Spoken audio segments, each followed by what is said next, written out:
It's strange. I'm horrified how people are willing to die in their comfort zone as soon as possible. Welcome to the 5 Questions Podcast, where we unlock real estate and business insights one question at a time.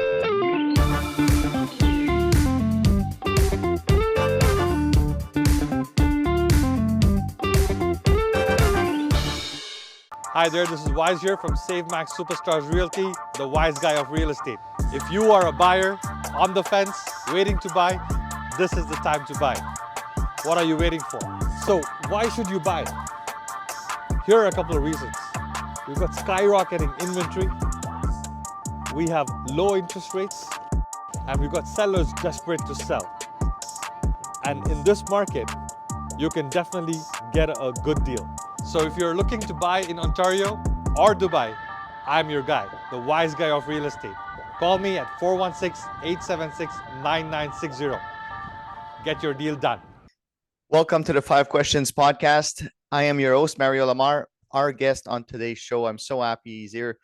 At the age of 62, he completed one of the most toughest race, a 350-mile trek to the magnetic North Pole in minus 40 degrees Celsius weather while hauling a 100-pound sled and dodging polar bears. Now, 80 years young, he continues to teach, inspires, create, proving that purpose and passion has no expiry date. Welcome, Raymond Aaron. Welcome to the show, Raymond. My pleasure, my pleasure. By the way, it wasn't a trek at all. Treks are long and lazy. It was a race. We were on guard every second, racing against our competitor teams. And this is why using the proper words makes a difference. And you're going to teach us that in a couple of questions. But thank you for the rectification. Raymond, the concept of the podcast is real easy. I ask 5 questions and we get straight to the point. You ready? Yes. Okay. First, I got to ask you, you ran a 350-mile foot race to the North Pole at 62. What pushed you to take on such an extreme challenge, and what did it teach you about fear? Well, I took on the challenge just because I have no bridge between think land and do land. If I think of something, I just start doing it. It's just the way I'm made.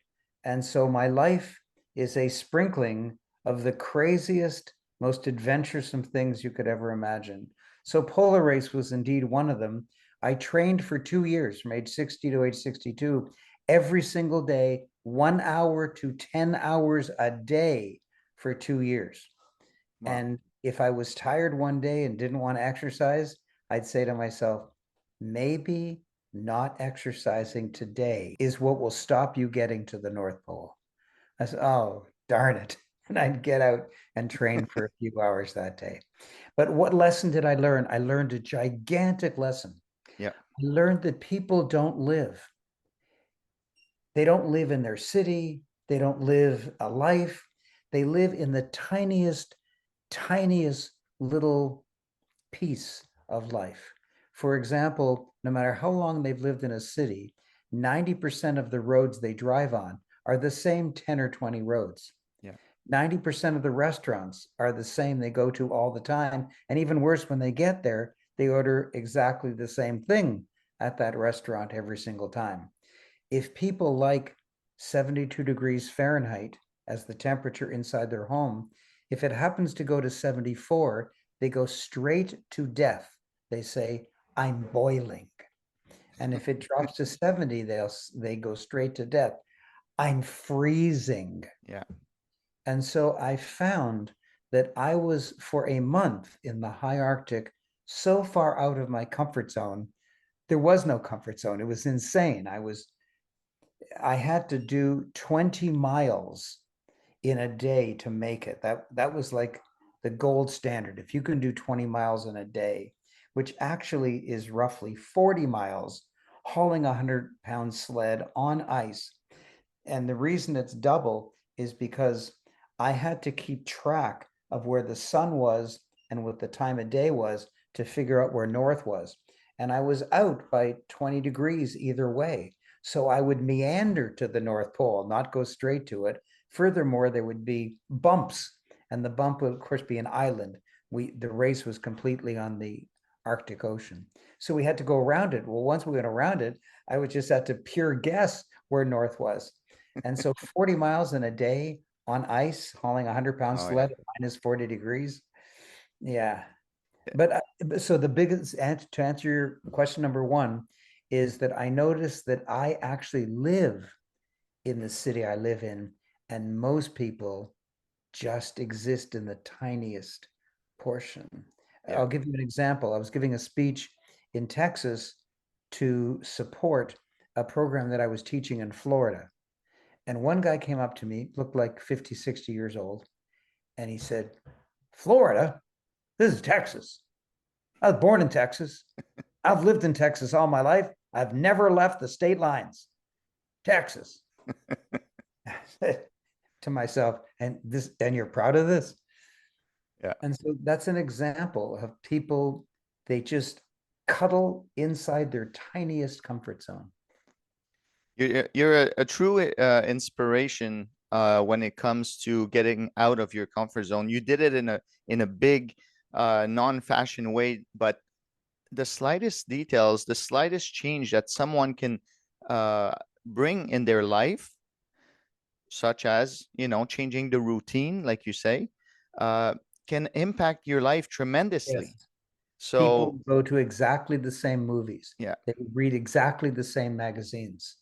I go to movie theaters sometimes if I'm alone. If I'm with my wife, I have different considerations. Yeah.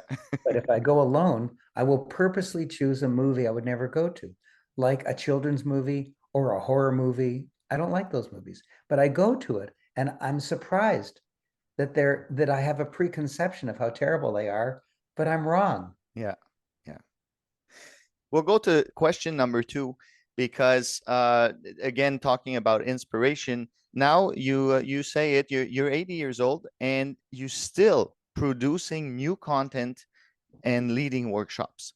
Yes. What's your secret to staying inspired, and driving driven when most people are slowing down? When I was 65, I asked my coach if I should retire.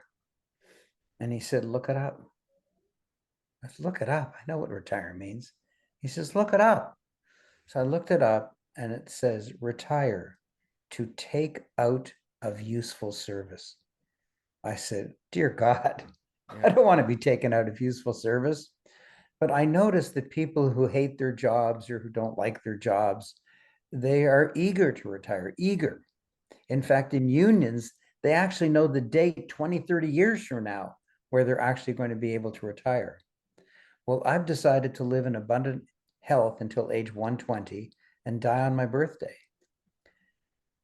That's truly amazing. I told my coach that, and he said, you're going to be in abundant health at age 120? I said, yeah.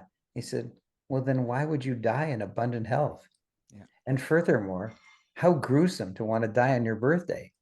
I said, okay, I didn't think it through very well. But the point is, I'm eager, I'm alive. I want new excitement. I want new things to do. When I was merely 70 years old, I flew with some friends to New Zealand, and we bicycled around New Zealand. Well, I've never done that before. I'm not a bicyclist, but we hired a team, and they gave us, they followed us with a truck, and they handled all of the provisions and the hotels. And so I do weird things all the time. I just keep myself excited by having goals in the future that are fascinating to me. And it keeps you, like you said, it keeps you motivated. You can still see you have something next week, next month that you're looking forward to. And that's what a lot of people don't have, is those small goals. It can be small. It doesn't have to be, doing a race in the Arctic. But let me tell you how small it can be. I attended a speech made by the police chief of the city of Toronto. And he said something which has stuck with me for the last 50 years. He said, in all of years of being a policeman, there's one thing that he's learned. I said, oh man, I can't wait. And he said, no one has ever committed suicide with a lottery ticket in his pocket. It's true. Even the tiniest hope for the future is enough to keep you alive. Yeah. Yeah. Let's move on to question number 3. And you've authored, now I got the right number, 147 books. Indeed, I've written 147 books. And how do you tap into such consistent creativity, and maybe what's your process in writing and publishing with impact every time? Well, some of those books I've written myself. I have a lot of ideas, but I'll be chatting with somebody and they'll say something interesting about their life. I'll say, that's fascinating. I would like to write a book with you on that. And they say, write a book. Oh my gosh. And then I use my writing skills and their content. I mean, if they tell me something fascinating, how they've overcome some horrible situation in their life, and well, people want to know that. Yeah. People don't think that their situation matters to other people just because it's their own lives, but you never know the impact you can have on someone just by sharing your experience. Yes. Yes. Somebody might, for example, be a dentist. And so they'd automatically think, well, I've got to write my book on dentistry. Yeah. But they may have gone through a horrible divorce. And many of their friends went through a horrible divorce, but they somehow handled it better than their friends. They didn't get mired in it. They didn't feel horrible. They didn't tell their friends how terrible it was. Well, people want to know how someone can get through a quote horrible divorce effortlessly, even though he thinks that his income is from dentistry, yet he might want to write a book that will help a lot of people in a completely different field. And that always surprises people. Yeah.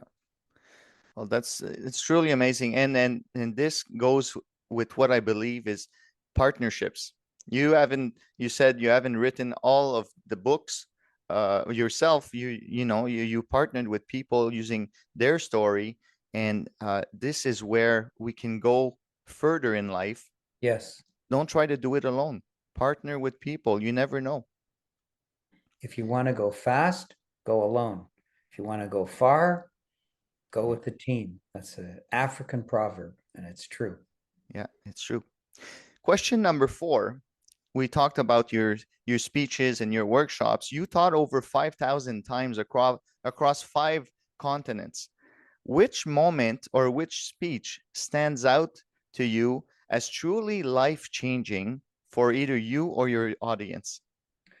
I teach a spiritual workshop, 3 days long, in which you actually get what you want. You take a sheet of paper at the first minute of the first day of the class, and you write down whatever you want, as crazy as it is, and you get it, no matter how crazy it is. You either get it inside the 3 days of the class, or you get it within 3 months of the class ending. And I was single for 10 years and I hated it. I went on first date after first date after first date. And I said, I should teach that course again. And instead of imagining that I'm just the teacher, I should imagine, since I'm in the physical room, that I'm also a student, and I should ask for anything I want. And I asked for the woman of my dreams and to earn $1 million faster than anyone on earth has ever earned $1 million. And after 10 years of looking for the woman of my dreams, she was sitting in the front row of that spiritual workshop. And within 3 months of that workshop, one of the hosts that likes to ask me to speak on their stage put me onto the biggest stage they had ever had in their life, 17,000 people in a giant conference center. And because I was the most loved speaker and offered a product that everybody liked, She wrote me a check for $1 million. So I got the woman of my dreams and $1 million in 90 minutes. That's truly amazing. It's and if anybody uh has something to take away from this, is it's not just words. It happens. It's for real. Yes. And you see it all the time because you teach that workshop. So Teach that workshop a few times a year, and everybody gets exactly what they want. Could be health, it could be money, could be relationships, whatever they wish. Anything that they've been working on that they haven't been able to do or to accomplish. It's an astounding workshop because it's based on the fact that there's two universes, the physical universe and the spiritual universe. And number one, nobody knows anything about the spiritual universe. And number two, if you ask people which one is the most powerful, everyone will say, oh, the spiritual universe. So they all know it's more powerful, but nobody knows anything about it. So I teach the basic laws of the spiritual universe. People go nuts and are able to use the laws of the spiritual universe to achieve anything they wish in the physical universe. our last and final question, Raymond, for today. With everything you've accomplished, what do you believe is still ahead for Raymond? And how can others create a future they're excited about too? Aha. Well, the biggest thing in my future, I can't imagine yet. Because 2 years ago, no one had ever heard of AI. And 20 years ago, no one had ever heard of a phone that you can carry in your pocket. Yeah. And thousands of years ago, no one had ever heard of fire or the wheel. And so I'm totally looking forward to something that doesn't even exist yet. And I'm looking forward, like just like AI burst onto the scene, no one even knew it was coming, for gosh sakes. I'm looking forward to the next thing, and it's going to be soon, and it's going to be bigger than anything ever. And if you can imagine it, like robots, for example, then that's not it, because it's going Yeah. to be something you've never thought of before. And how can other people do it? You can practice leaving your comfort zone in tiny, tiny ways. Go to the genre of movie that you wouldn't normally go to. Buy a magazine or a book that you wouldn't normally, for gosh sakes, even buy a book. Yeah. Do you know, this is a horrible statistic, less than 2% of Americans ever buy a nonfiction hardcover book after leaving school. Less than 2% per lifetime, not per year. Ever. They finish school and that's it. Education's over. Go buy a book on some topic, learn a language, do something, learn the basics of calculus, like anything, just do anything outside your comfort zone, just in little ways, so that you can get used to leaving your comfort zone and getting some positive experiences.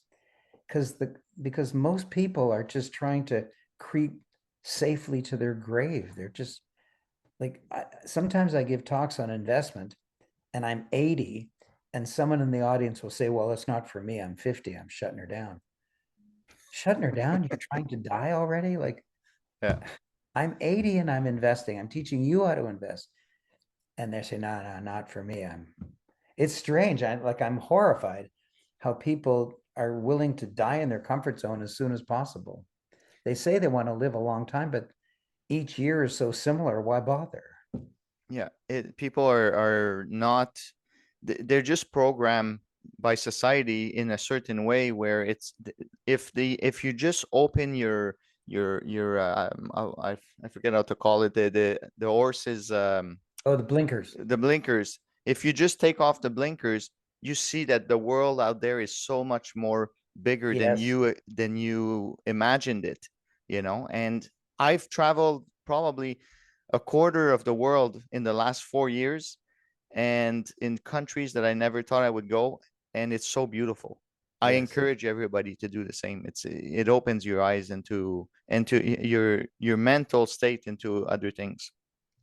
Yes. And that's one of the reasons I respect you so much, that you not only do it, but you teach others fascinating new ways to invest, fascinating new ways to live. Yeah. You're a model for everyone in the world. Oh, thank you very much. Great job. Raymond, it was a pleasure talking with you today. I hope that our listeners take a piece of your wisdom on their journey as they can change and better themselves with your counsels and your experiences that you gave us today. We will talk again very soon. I hope, not I hope, I know. And thank you again for being on the show. Thank you. Thanks for tuning in to the 5 Questions podcast. If you enjoyed today's episode, don't forget to subscribe, like, and hit the notification bell on our YouTube channel so you never miss an episode. Stay tuned for more insights and tips to transform your real estate and business game. See you next time.